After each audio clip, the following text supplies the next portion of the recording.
با سلام خدمت همه حضار گرامی و شخصیت‌های محترم، دوست عزیز آقای پاتریک کندی، آقای شهردار لوگاره، آقای شهردار مولر، اسقف گایو و آقای برونو ماسه و سایر منتخبان مردم فرانسه،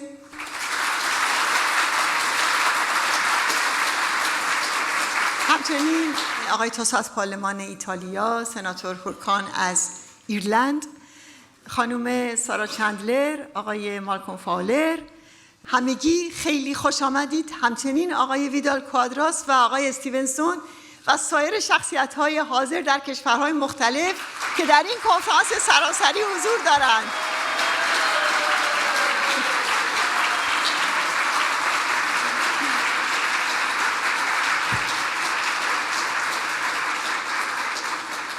همچنین اجازه بدین سلام کنم به خانواده‌های شهیدان، خواهران و برادرانی که سالها در شکنجهگاه‌های شاه و شیخ در اسارت بودید.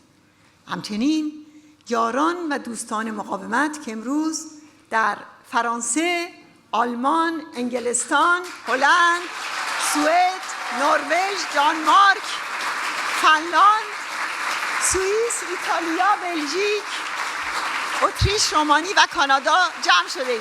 همگی خوش آمدین.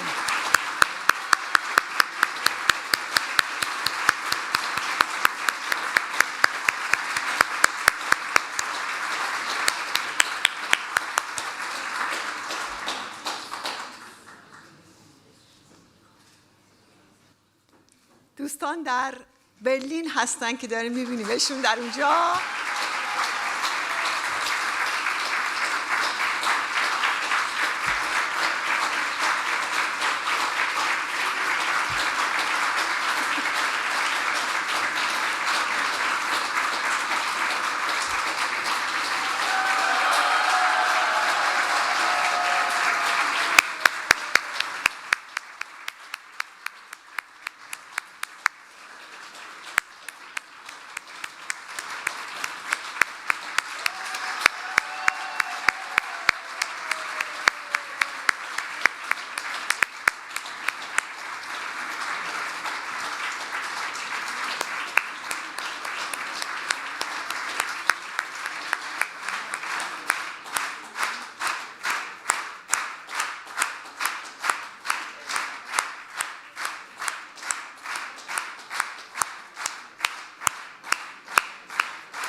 با تشکر که ما رو وصل کردن به بعضی از صحنه‌ها در کشورهای مختلف، انشالله که سر فرصت همه رو میتونیم بشنویم. 30 سال از قتل عام 30,000 زندانی سیاسی گذشت، اما نه آخوندها توانستند این حماسه بزرگ و سرخ فام رو پنهان کنند و نه مماشاتگران قادر شدند این واقعه رو به سود رژیم از اهمیت بیندازند. قهرمانان قتل عام شده امروز جسمشان در میان ما نیست، مزارشان ناپیداست، فهرست نامهای آنها پنهان است، سخن گفتن از قصه خونینشان ممنوع است و پرسجو از سرنوشت آنها جرم است، اما سرود سرخ آنها همچنان در ضمیرها و قلبها جاری است. و اجازه بدین که در 30مین سالگرد این حماسه فراموش نشدنی به یاد 30,000 گل سرخ انقلاب ایران 1 دقیقه کف بزنیم.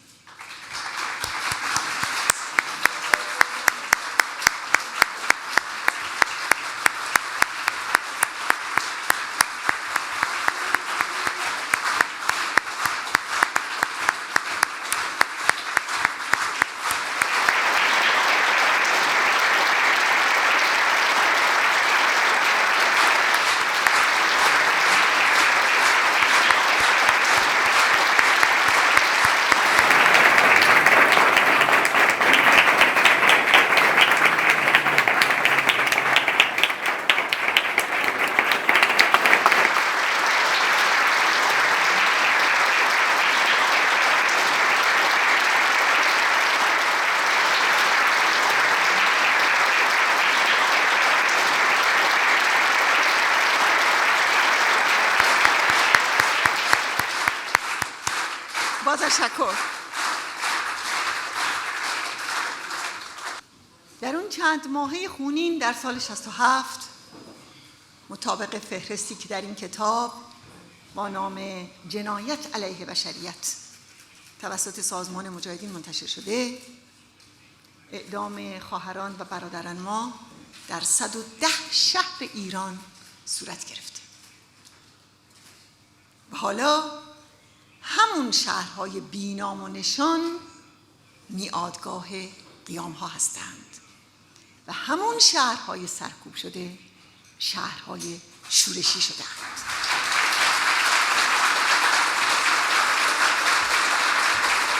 به گوهردشت کرج نگاه کنید. 30 سال پیش در همین شهر بود که زندانیان سیاسی رو در صف‌های طولانی به طرف سالن‌های حلق‌آویز می‌بردند. اما همین 3 هفته پیش گوهردشت کرج میدان رزم و قیام جوانان دلیر و کانون‌های شورشی بود. درود بر آنها.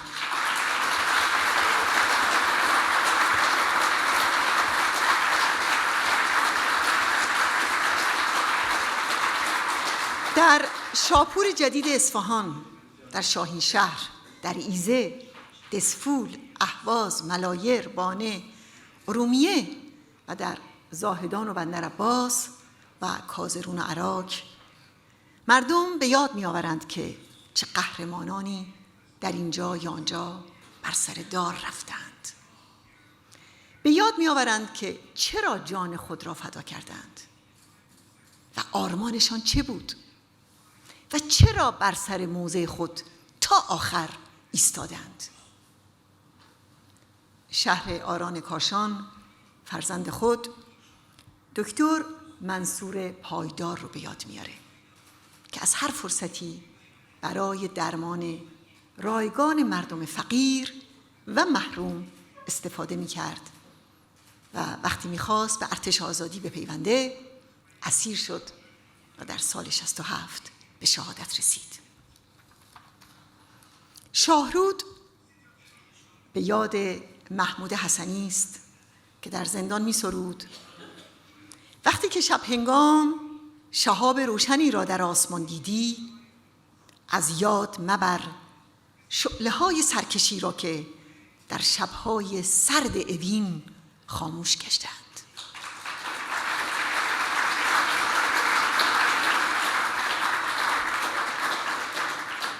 و شیراز،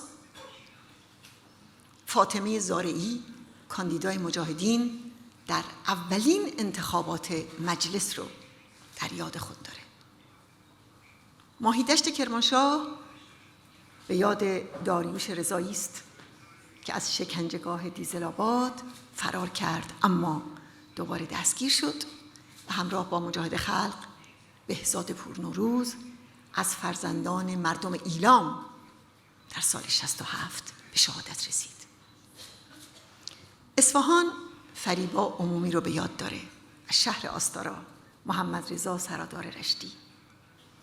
رضوانشهر حوریه رمضانی نژاد رو به خاطر میاره و شهر محلات از پرویز سلیمی، شهر قم از عفت اسدی و سابع از آذر کوثری و بروجرد از جمشید اسدی و لاهیجان از محمد سمیع‌زاده خاطره های بسیار در دل داره.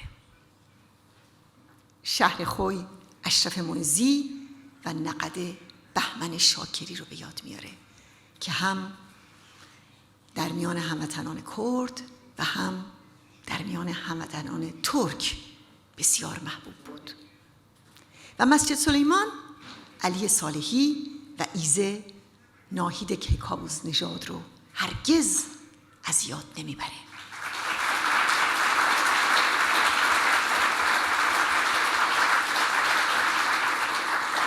همین نام‌ها و یادهاست که در وجدان تاریخی جامعه ما و در دل شهرها و روستاهای ما روح ناآرام قیام و مقاومت رو به ودیعه گذاشته و مایه و انگیزش آزادی حتمی میهنمان ایران است.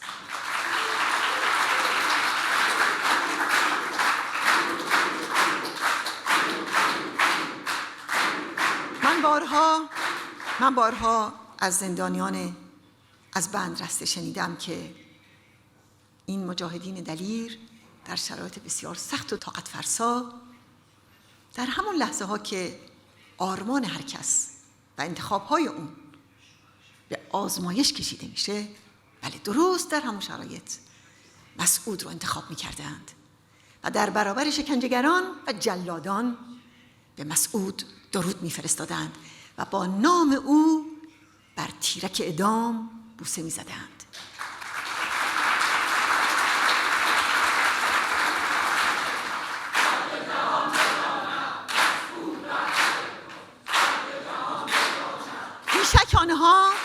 بیشک آنها در تکرار این سرخ‌ترین نام زمانه ما پیامی داشته و دارند.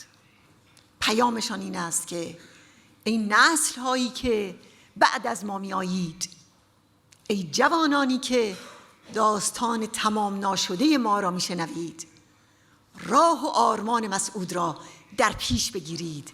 راه نبرد برای جامعه‌ای عاری از ستم و بهره کشی، عاری از اختناق و استبداد و عاری از جهل و فریب، و راه و آرمانی که با کلمه مقدس آزادی معنی می شود.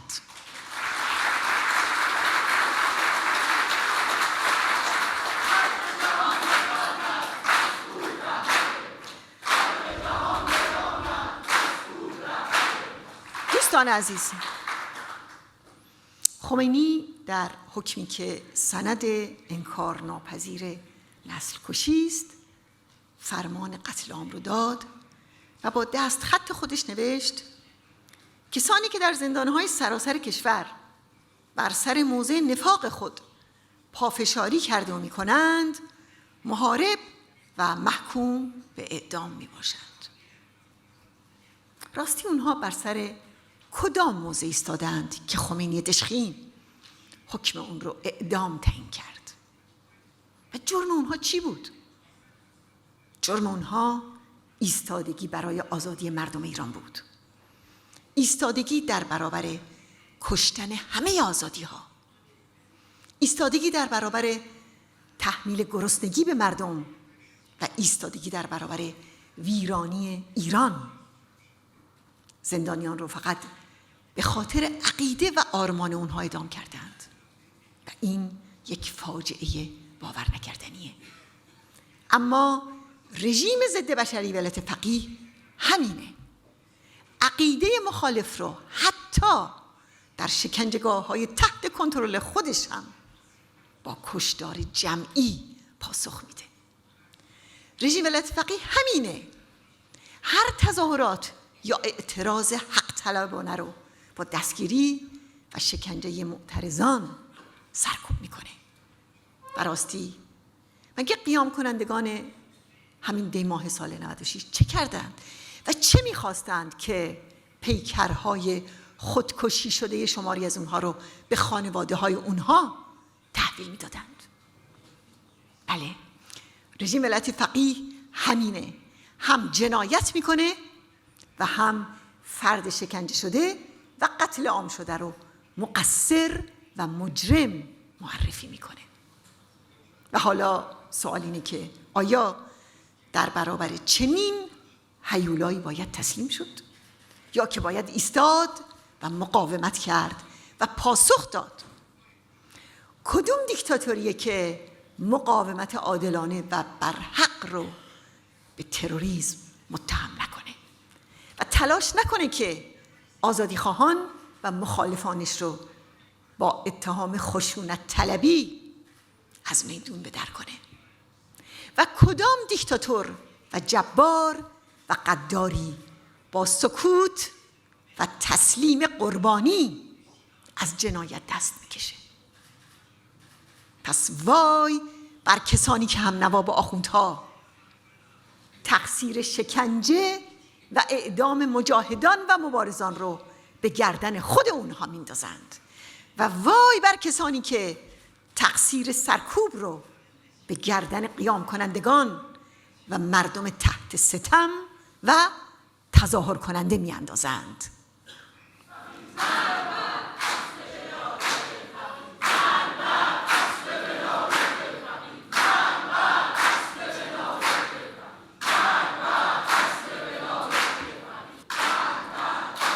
دوستان عزیز، مسئله قتل عام سال 67 یکی از شاخصهایی که جبهه مردم ایران با دشمنان مردم ایران رو از هم جدا میکنه.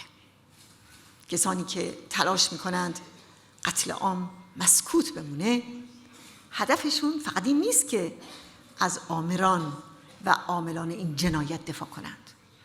اونها همچنین از آزادی و حاکمیت مردم و از براندازی رژیم ولایت فقیه میترسند.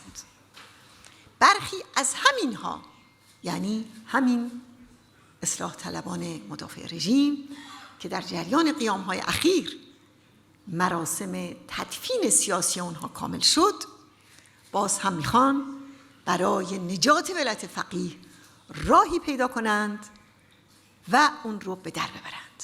اما کشتار سال 67 مشت همه اونها رو باز کرده. مردم ایران از اونها میپرسند چرا این کشتار را پنهان میکنید؟ وقتی این قتل عام در جریان بود چه میکردید و چه نقشی داشتید؟ و امروز چرا سکوت کرده اید؟ واقعیت این است که ایستادگی قتل عام شدگان همه باندهای رژیم و همدستان اونها رو به چالش کشیده. این ایستادگی در این حال یک پاسخ سرفرازانه به خمینی جلاد بود که اونها رو بر سر دوراهی تسلیم و اعدام قرار داد. اونها جونهای خودشون رو نثار کردند، اما بزرافشان قیام و انقلاب شدند. بله، آنها جانهای خود را نثار کردند، اما بزرافشان قیام و انقلاب شدند.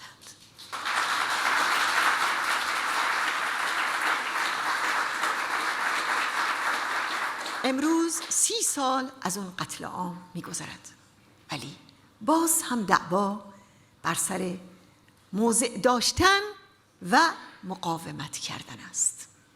حالا سر موضعی ها نامشان کانون‌های شورشی است، نامشان نیروهای برانداز است.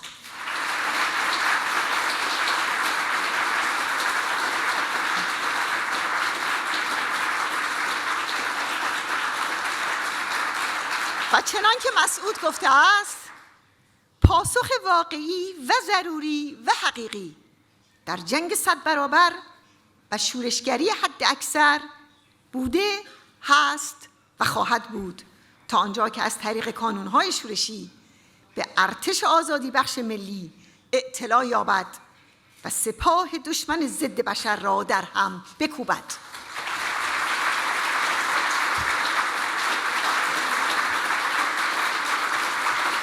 آری،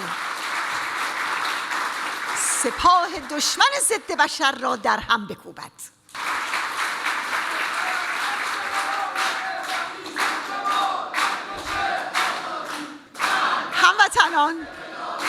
هموطنان و دوستان عزیز، هموطنان و دوستان عزیز،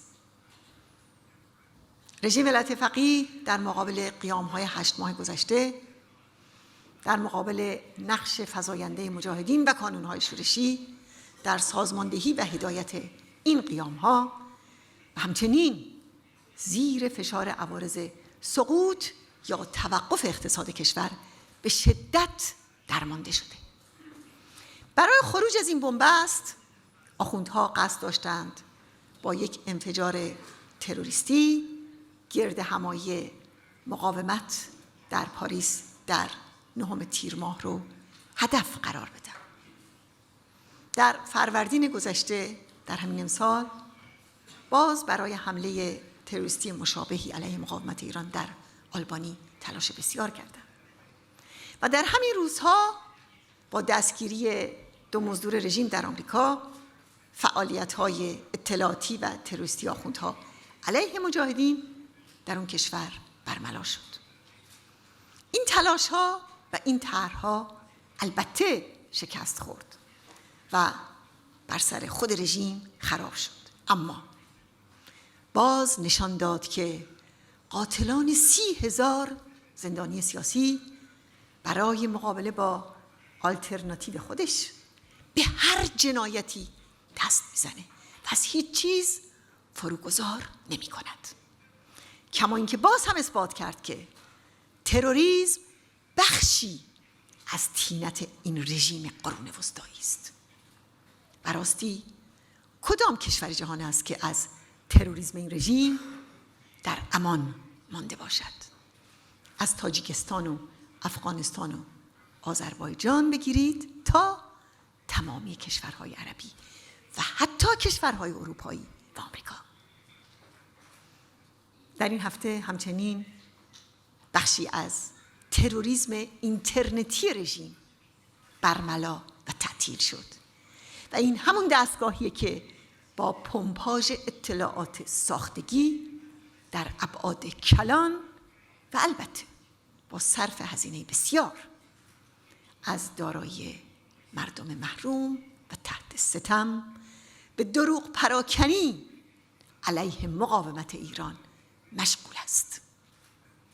هدف این شبکه تبهکار اخلال در اطلاع رسانی، اونم اطلاع رسانی سالم، و همچنین زمینه سازی برای عملیات تروریستی است و در نتیجه باید تماماً برچیده شود.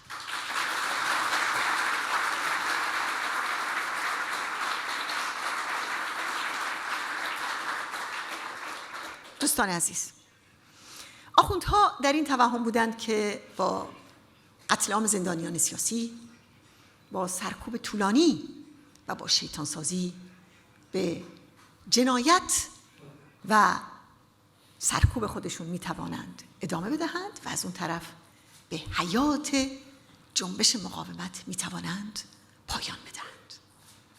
اما واقعیت این است که شکست خوردند. حالا این آخوند روحانی است که از مردم میخواهد که با فراخوان مجاهدین به خیابانها نیایند و این کارشناسان رژیمند که میگویند عامل سومی به صحنه وارد شده که در جلوی چشمهایمان محوری ترین سرمایه و اسباب اقتدار نظام، یعنی پشتوانه مردمیمان را از ما می‌ربایند و این عامل سوم با اهرم‌هایش که همان کانون‌های شورشی میباشند به آتش افکنی در سرمایه بنیادین نظام که همانا نسل جوان این سرزمین باشد مشغولند.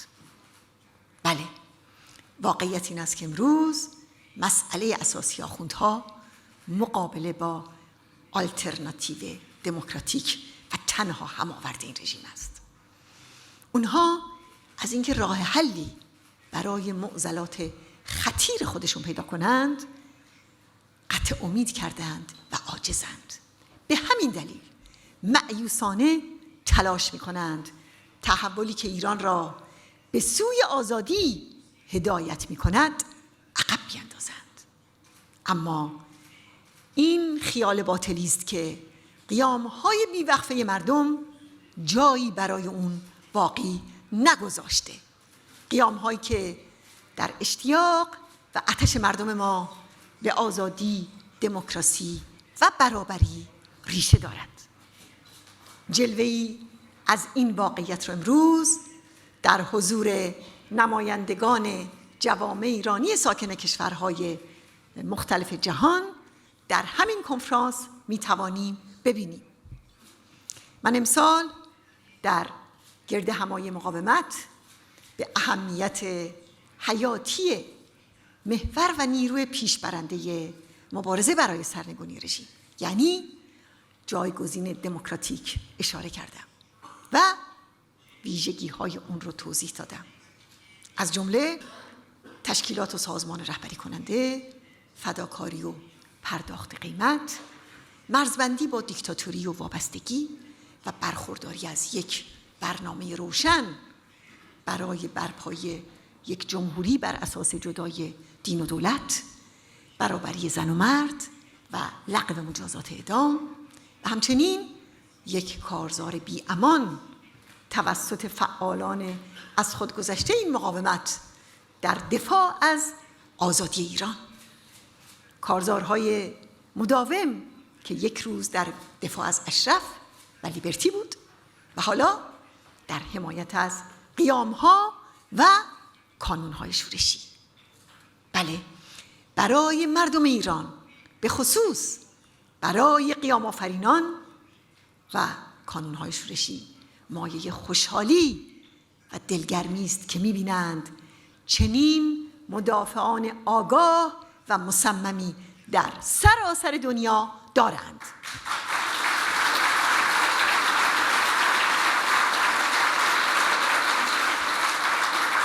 سازمان یافتگی شما جوامع ایرانی و اثرگذاری سیاسی و دیپلماتیک و اجتماعی شما در کشورهای مختلف در واقع بخشی از توانمندی جایگزین دموکراتیک و بخشی از سرمایه مردم ایران برای آزادی است. درود بر همه شما.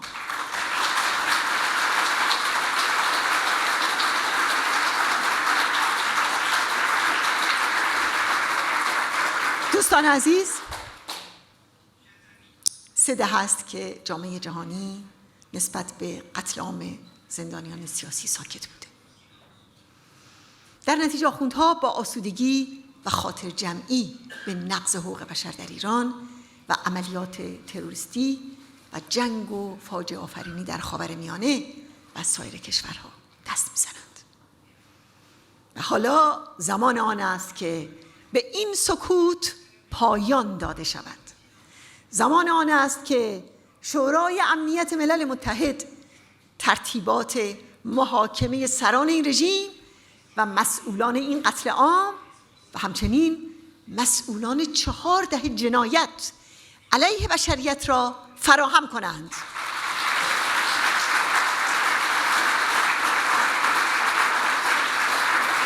جاسوسان و مزدوران رژیم باید از کشورهای غربی اخراج شوند. روابط با این رژیم که امکانات دیپلماتیک را به خدمت تروریسم دولتی درآورده باید قطع شود و سفارت‌های این رژیم باید بسته شوند.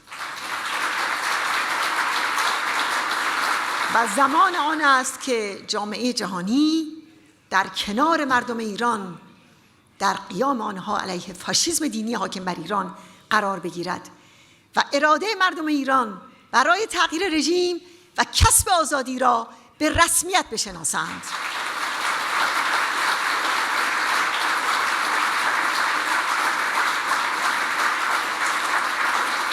در 30مین سالگرد شهادت قهرمانان سال 67 از همه هموطنان، به خصوص جوانان دلیر، می‌خواهم که هرچه می‌توانند برای گسترش جنبش دادخواهی قتل عام شدگان تلاش کنند، زیرا این دادخواهی بخشی از قیام برای سرنگونی استبداد مذهبی است.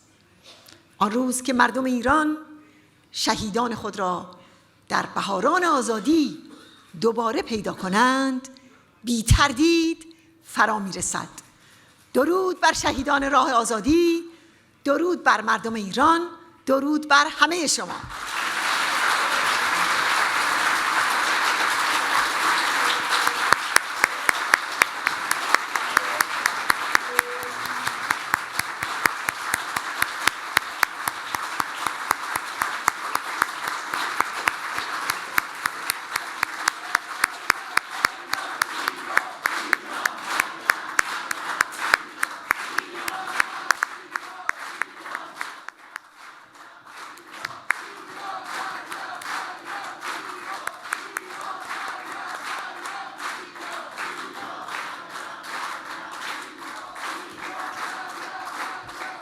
با تشکر از همه شما با تشکر از همه شما برای شرکت در این مراسم بسیار بسیار انگیزاننده برای خانواده‌های شهیدان، برای مردم ایران و برای همه قیام آفرینان.